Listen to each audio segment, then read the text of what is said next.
vídeo passado eu mostrei para vocês os três blocos básicos de programação. Repetições com while, condicionais com if, elif, else, e a possibilidade de alterar valores de variáveis, que nem essa última linha aqui estou mostrando. E esses são os três blocos para criação de algoritmos. E agora eu vou mostrar para vocês o recurso mais importante, talvez, para a organização do código. Não é para necessariamente criar coisas que não poderiam ser criadas antes, mas para facilitar a organização do código, permitir que a gente reaproveite o código. Isso é extremamente importante para que a computação consiga evoluir, para que eu consiga reaproveitar ou reutilizar códigos de terceiros e não seja um copia e cola desgraçado de um lado para o outro. Tá? Isso é importante principalmente em projetos grandes, mas vocês vão ver que, na verdade, mesmo coisas relativamente pequenas, um programa, digamos, de 1000 linhas, é grande para quem está começando, né? Certamente, eu não sei, provavelmente vocês não vão fazer nenhum programa de 1000 linhas em APC, mas isso não é nada comparado com projetos famosos, como o kernel do Linux, o navegador Chrome, que provavelmente vocês estão usando para ver esse vídeo agora. São projetos com dezenas de milhões de linhas de código. E se isso não estiver minimamente bem organizado, na verdade, se não estiver muito bem organizado, não tem a menor condição de evoluir e acrescentar qualquer funcionalidade nova. Tá? E a unidade básica de organização do código é a função. O que é uma função? Eu vou mudar um pouquinho o contexto, depois a gente vai voltar no problema do FizzBuzz. E a gente já usou uma função print. Print é uma função que recebe um argumento, feito o texto hello, por exemplo, e mostra o valor desse argumento na tela. Vou diminuir um pouquinho o n, só para deixar 10, para não ocupar tanto espaço aqui do lado. Então está aqui o resultado dessa célula. Print é uma função, a gente pode criar as nossas próprias funções, e é justamente isso que eu quero fazer agora. Eu vou criar a função FizzBuzz, que a gente passa um número, por exemplo, 10, e eu quero que ele execute essa sequência de código para imprimir os números de 1 a 10, usando o FizzBuzz. Isso é importante, porque se eu quiser fazer isso várias vezes no meu programa, imprimir vários FizzBuzzes, uma hora com 10 números, uma hora a sequência de 100, ou dar opção para o usuário, perguntar para o usuário qual o tamanho da sequência que você quer, é importante eu conseguir reaproveitar esse código, talvez até utilizar o código do colega. Enfim, se já está implementado, não tem por que refazer tudo do zero e reinventar a roda. Então, a função fornece para a gente esse mecanismo básico de organizar o código e permitir reaproveitamento. É claro que, na verdade, esse exemplo do FizzBuzz é bastante artificial, porque não é uma operação muito útil que eu posso reaproveitar em vários contextos. Mas existem vários outros casos onde isso pode aparecer, né? Por exemplo, quero perguntar para o usuário, pedir um número inteiro para o usuário e validar. Eu quero, sei lá, imagina que eu crio um código para desenhar linhas na tela. Então, isso pode ser útil em vários contextos, né? Porque eu posso depois querer desenhar uma figura geométrica. E a partir da figura geométrica, sei lá, um gráfico, coisas do gênero. A gente vai compondo operações básicas usando funções para produzir operações cada vez mais sofisticadas. E eu vou começar com uma função FizzBuzz, que basicamente executa esse código. Tá? Mas antes de fazer a função FizzBuzz, vou criar uma função ainda mais simples, meio parecida com print, mas que é um print personalizado. Então vamos criar uma variável com nome e eu vou fazer responder ao valor dessa variável. Aqui eu queria incluir um nome, né, que eu gostaria de incluir o valor da variável nome nesse espaço que eu coloquei entre chaves, e não isso, não escrever chaves nome, né? Python permite fazer isso colocando um Fzinho no início da string. O Fzinho sinaliza que é uma string de formatação. Ele vai substituir tudo que está entre chaves pelo conteúdo daquela variável. Certo? Isso é bastante útil. Então vamos mudar um pouquinho o nosso Hello World para esse programa um pouquinho mais sofisticado que muda de comportamento dependendo do valor dessa variável. Deixa eu deixar lá aqui uma linha separando os dois. Né? Poderia ser Maria, João, qualquer coisa. Vamos botar Fábio. E ele imprime essas duas linhas, tá? Então é um código, digamos que eu queira reaproveitar isso por algum motivo, né? Talvez, sei lá, seja um programa um bot que conversa com o usuário e talvez ele fale oi várias vezes ao longo da conversa, sei lá. Então eu quero como que chama? Trocar esse código, eu quero conseguir usar esse código de uma maneira um pouquinho diferente, como se fosse assim, essa ação de dizer oi, tá? Ou talvez assim, dizer oi para o Fábio, e talvez depois dizer oi para Maria, e assim por diante. Como que a gente reaproveita essa sequência desses dois comandos, e poderiam ter vários outros, né? Eu escolhi uma função simples de propósito, mas poderia ser bem longa, eu poderia falar várias coisas a partir daquele nome. E como que eu faço isso? O Python está reclamando que dizer oi não está definido. Realmente, eu não defini. Como que define?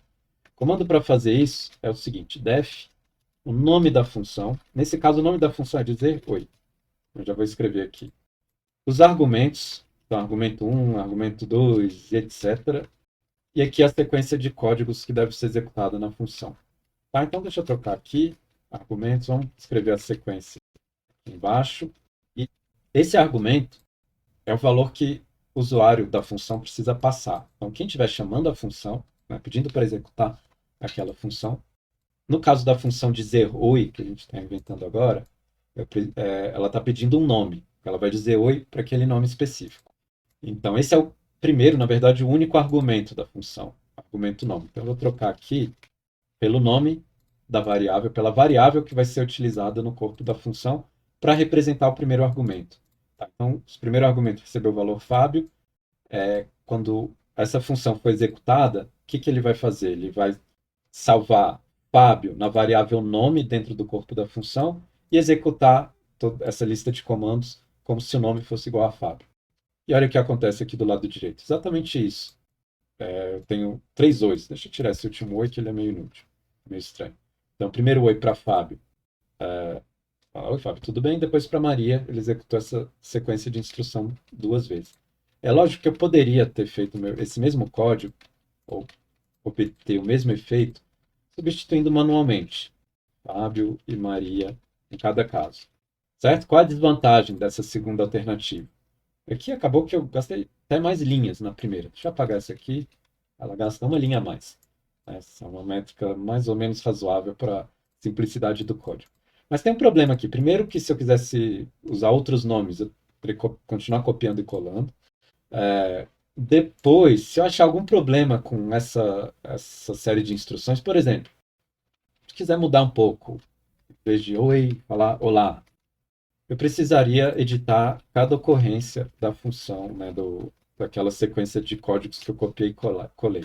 Nesse caso é até simples, porque elas estão próximas, mas nada garante que isso vai acontecer. Se você quiser reaproveitar código usando Ctrl+C, Ctrl+V, pense nisso. Seu código tem que estar perfeito.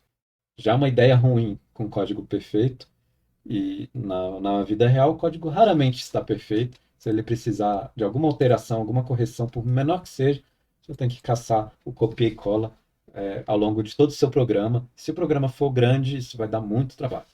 Tá? Então, as funções permitem reaproveitar código e permitem fazer abstrações, porque uma vez que eu falei, dizer oi, quando a gente vai usar a função dizer oi, eu não preciso mais pensar nos detalhes de como que ele vai dizer oi.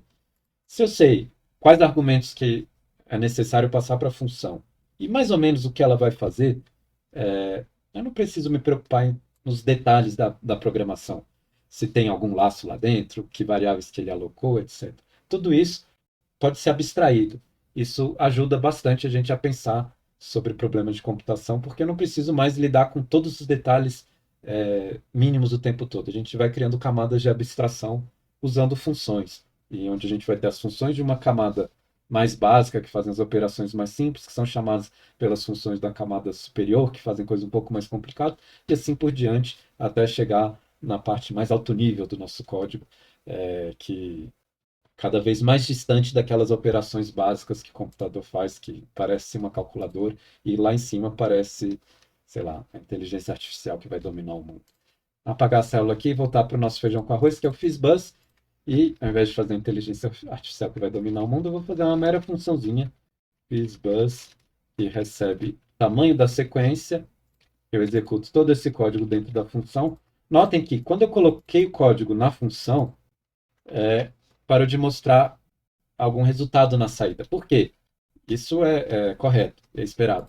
Porque a função só declara uma sequência de instruções, ela não executa imediatamente. Até porque para executar eu precisaria saber o valor de n. Não sei o valor de n ainda. Só vou saber o valor de n quando executar a função fizbus com algum n, com n igual a 5, por exemplo. Eu imprimo os primeiros 5 elementos da sequência. Primeiros 10, 15, 16, enfim. Eu escrevi 116, 16. E eu posso executar várias vezes. Essa é uma das grandes graças da função. Eu posso executar a mesma função várias vezes, em partes diferentes do código, inclusive, reaproveitando aquela lógica. Tá aqui, não sei se dá para ver que ele executou 26 vezes. Ficaria mais claro se eu tivesse executado em duas células diferentes, porque aqui ele divide, né? Na primeira com 10, na primeira com 16. Termina aqui no FizzBuzz. Então é isso, gente. Isso foi o básico sobre funções. Existe um mundo para falar sobre isso. Na verdade, existem técnicas de programação que a gente chama de paradigmas de computação, que são inteiramente baseados em funções. Só usam funções para tudo que é lá. Então tem muita coisa para falar sobre isso. Esse a gente arranhou a superfície, tá? Então vão ter algumas aulas ainda só sobre funções. Não se preocupem, eu sei que essa foi a parte mais difícil da aula de hoje, mas é meio esperado, é um pouco, quase que uma provocação. Eu não espero que vocês saibam tudo sobre funções olhando, né, esses 20 minutinhos de aula. Mas é isso, até mais.